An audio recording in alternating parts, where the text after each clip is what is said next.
मेरे बहुत बहुत प्यारे साथियों, आप सभी को डॉक्टर विजय अग्रवाल का बहुत बहुत प्यार भरा नमस्कार। मित्रों, आज 11 जून 2018 है और आज के इस AFEIS.com के लाइफ मैनेजमेंट में मैं आप सभी का हार्दिक रूप से स्वागत करता हूं और बहुत बहुत अभिनंदन भी करता हूं।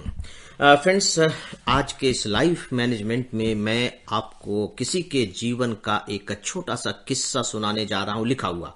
आज भी मैं पढ़ूंगा क्योंकि जो इसकी भाषा है वह इतनी प्रभावशाली है और अंदर तक उतर जाने वाली है कि मैं इस भाषा की हत्या अपनी भाषा के जरिए नहीं करना चाह रहा हूं। इसीलिए मैं आपको पुस्तक का एक अंश ही पढ़कर सुनाने जा रहा हूं और यह जो अंश है फ्रेंड्स, ये ग्राहम बेल के जीवन के बारे में है। ग्राहम बेल जिन्होंने टेलीफोन का आविष्कार किया। इसका मेरा उद्देश्य क्या है मैं आपको स्पष्ट कर दूं पहले। और मित्रों, वह यह कि सामान्यतया इतिहास के बारे में हम क्या सोचते हैं। दो बातें होती हैं। पहला तो यह कि इतिहास राजा महाराजाओं के आपस की लड़ाइयों की गाथाएं हैं, ये हम सोचते हैं, जो गलत है। इतिहास बेसिकली हमारे बीते हुए समय का आईना है, समय का आईना है ना, मिरर ऑफ द टाइम। यानी कि उस समय चाहे फिर वो राजनीति हो, जीवन हो, कुछ भी हो, धर्म हो, समाज हो, अर्थव्यवस्था हो, उनका आईना होता है इतिहास। और दूसरी बात, इतिहास के बारे में सामान्य रूप से यह कही जाती है, गड़े मुर्दे क्या उखाड़ना। गड़े मुर्दे उखाड़ने से क्या मिलेगा? मुझे लगता है कि यह धारणा बहुत गलत है, क्योंकि वो हमारे अपने जीवन का बीता हुआ वक्त है। वो हमारे लिए एक बड़ी खूबसूरत लाइब्रेरी है और वो लाइब्रेरी ऐसी है जो हमारे अपने लोगों ने जी जी करके तैयार की है। तो आपको नहीं लगता कि उस लाइब्रेरी से हम कितनी ज्यादा चीजें सीख सकते हैं? और वो केवल विचारों का जमावड़ा नहीं है, उन स्थितियों को जिया गया है, भोगा गया है। यानी कि वो तो प्रैक्टिकल है। इतिहास में जो भी चीजें हैं वो प्रैक्टिकल हैं। तो आपको नहीं लगता कि अगर वहां से हम चीजें ले तो अपने आज की जिंदगी के लिए कितनी सारी बातें सीख सकते हैं? तो दोस्तों, मैं इसी बात को ध्यान में रखकर आपके सामने एक छोटा सा अंश पेश कर रहा हूं। आप इस अंश से क्या सीखेंगे ये पूरी तरह से आपके ऊपर है और मैं चाहूंगा कि आप लोगों ने क्या क्या सीखा अपनी अपनी तरफ से जरा सा मुझे अगर बताएंगे तो मुझे अच्छा लगेगा और मैं समझ सकूंगा कि मुझे इस तरह की जो मैंने शुरुआत की है वो शुरू इसे करते ही रहना चाहिए या किसी स्टेज पर जाकर बंद कर देना चाहिए।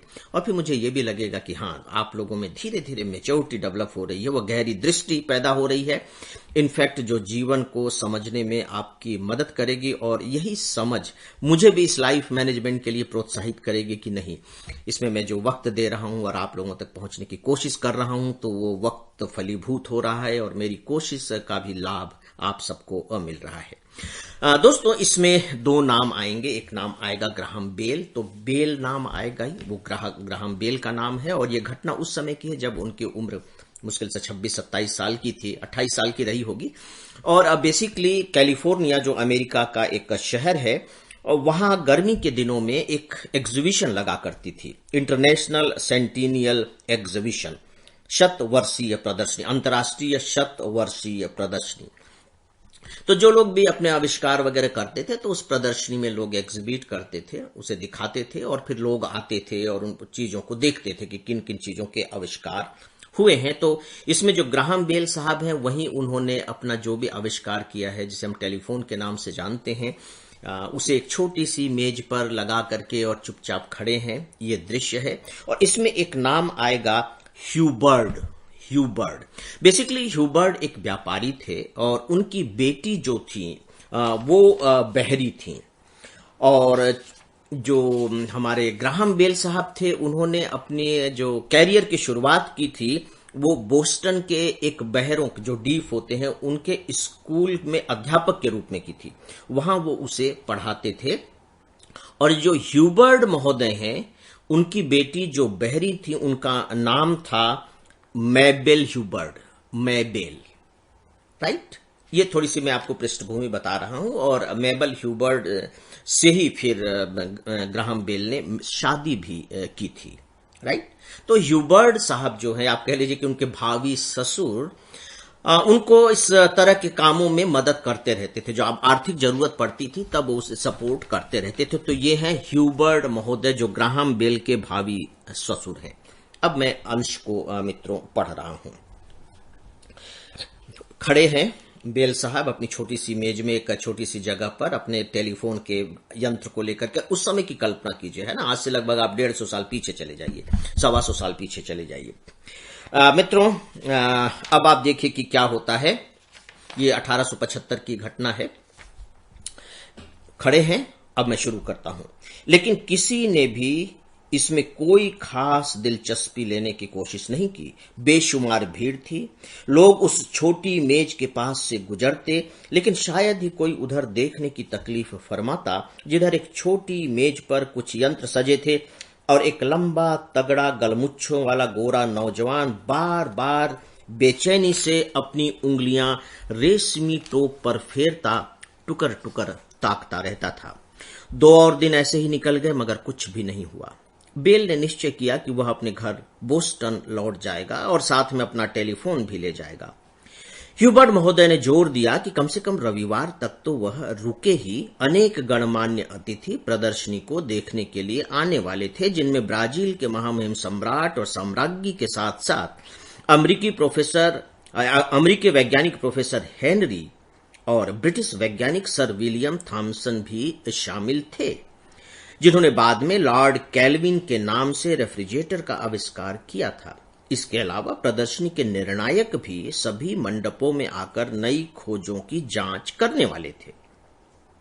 लेकिन वह रविवार भी प्रदर्शनी के दिनों की तरह खाली बीता जा रहा था। शाम के कोई 7 बजे होंगे कि आखिरकार निर्णायक समिति टेलीफोन वाली उस छोटी मेज की तरफ आ पहुंची। दिन भर की गर्मी के कारण वे सब पस्त हो रहे थे। उनमें से एक निर्णायक वही मेज पर बैठ गया और हेडफोन उठा लिया और देखने लगा, मगर बेल बड़े उत्साह से जो बोलता चला जा रहा था उस पर उसने कोई ध्यान नहीं दिया। समिति के शेष सदस्य पहले ही पड़ोस के अगले स्टॉल पर चले गए थे। मित्रों, ध्यान से सुनिएगा, छोटी छोटी बातों पर गौर कीजिएगा, तभी आप इसके बड़े अर्थ निकाल पाएंगे। अदरवाइज ये किस्से कहानी की तरह खत्म हो जाएगा, जो सामान्यतया हम पढ़ने में करते हैं। और खासकर जब इतिहास और बायोग्राफी पढ़ते हैं तब तो उसे हम कहानी ही मान करके चलते हैं, बीती हुई एक सच्ची कहानी। अब मैं अंश पढ़ रहा हूं। इसी समय ब्राजील के बादशाह पिड्रो द्वितीय का दल उस हाल में घुसा। डॉम पिड्रो जल्दी जल्दी एक मेज से दूसरी मेज पर पहुंचते गए। अचानक उसने अपना एक हाथ मिलाने की मुद्रा में बाहर निकाला और अलेक्जेंडर ग्राहम बेल की ओर बढ़ा। प्रिय प्रोफेसर, तुमसे दोबारा मिलकर बड़ी खुशी हुई। एक क्षण के लिए बेल स्तब्ध रह गया। उसे बिल्कुल याद नहीं आ रहा था कि इससे पहले कभी भी किसी सम्राट से वह मिल चुका है। तभी एक स्मृति उसके मन में कौंधी।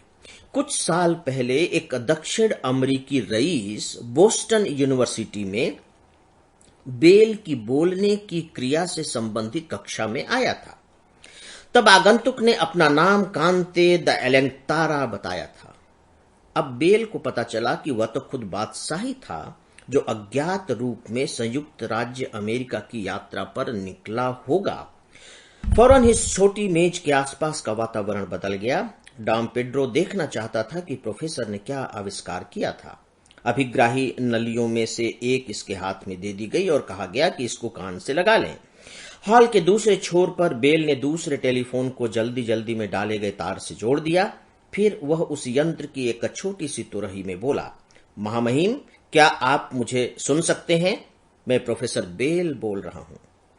बादशाह मेज के पास रखी अपनी कुर्सी पर उछल पड़ा और हाथ में लगी नली को बड़े ताज्जुब से घुरता हुआ बोला, हे भगवान! वह चिल्लाया, ये तो बोलता है। इसी क्षण से वह टेलीफोन प्रदर्शनी की सबसे सनसनीखेज चीज बन गया। प्रोफेसर हेनरी ने घंटों तक इसकी जांच पड़ताल की और प्रदर्शनी के अन्य निर्णायकों से पूछा कि इसके बारे में उनके क्या विचार हैं। यह टेलीफोन, बाद में उसने रिपोर्ट में लिखा, निर्णायकों के विचार में टेलीग्राफ संबंधी अब तक की उपलब्धियों में सबसे बड़ा चमत्कार है। यह खोज अभी अपनी प्रारंभिक अवस्था में है और इसमें सुधारों की बड़ी गुंजाइश है। मित्रों, मैं अब इसे यहीं समाप्त करता हूं क्योंकि जो इम्पोर्टेंट भाग है, पोर्शन, वो यहीं तक है। आगे तो फिर ये लंबा चैप्टर है। फ्रेंड्स, तो ये मैंने छोटा सा अंश आप लोगों को पढ़कर सुनाया है और आगे मैं अब कुछ भी नहीं बोलने जा रहा हूं। अपनी बात को यहीं खत्म कर रहा हूं, इस उम्मीद के साथ कि आप इस अंश को बार बार सुनेंगे, कम से कम 3-4 बार तो सुनेंगे ही, और उसकी बारीकियों को पकड़ने की कोशिश करेंगे, उसके महीन धागों को देखेंगे, और फिर आप देखिए कि इसमें से जीवन के क्या क्या सूत्र निकल रहे हैं। राइट? तो दोस्तों, अब आप सबसे इजाजत चाहूंगा। नमस्कार।